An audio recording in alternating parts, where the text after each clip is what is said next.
L'info écho avec Capital.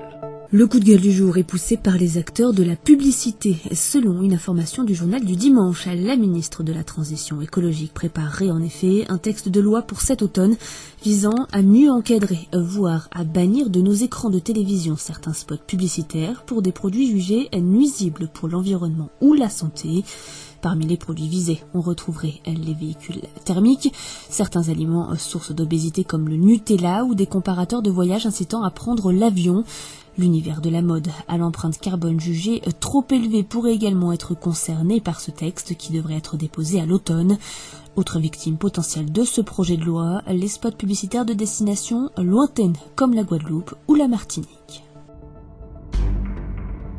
L'info pratique Capital. Que faire de votre épargne accumulée pendant la crise sanitaire? Capital répond à la question profil par profil, alors que les Français ont fortement freiné leurs dépenses depuis la mi-mars. Ralentissement de l'activité oblige. Selon la Banque de France, l'épargne forcée des Français pourrait dépasser les 100 milliards d'euros d'ici la fin de l'année 2020. Et pourtant, quel que soit votre profil, vous disposez d'alternatives pour faire fructifier intelligemment votre argent. Plus ou moins nombreuses, certes, mais qui existent tout de même. On vous dit tout sur capital.fr.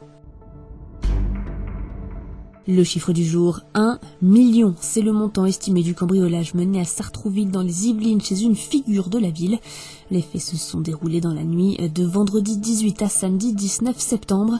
Les voleurs ont dérobé une dizaine de toiles de maître d'une valeur totale estimée entre 500 000 et 1 million d'euros. La victime est un homme de 93 ans. Il s'agit d'une figure de la commune, Jean-Pierre Jouet. Son père, Paul Jouet, était le cofondateur des chantiers navals de bateaux de plaisance de Sartrouville, né au sortir de la Première Guerre mondiale. On termine avec les vols pour nulle part proposés par la compagnie aérienne Qantas. Un voyage dont les billets se sont arrachés en moins de 10 minutes en faisant le vol le plus vendu de l'histoire du transporteur. Il faut dire que la compagnie a mis le paquet pour attirer les voyageurs. Le vol survolera la Grande Barrière de Corail et le mythique Uluru. Le mont situé dans le centre de l'Australie est désormais interdit aux visiteurs en raison de son caractère sacré pour les aborigènes. Les billets pour ce voyage qui partira et reviendra de Sydney ont été vendus au prix de 664 € en classe économique premium et se sont envolés jusqu'à 3200 € en classe affaires. C'était l'info écho avec Capital.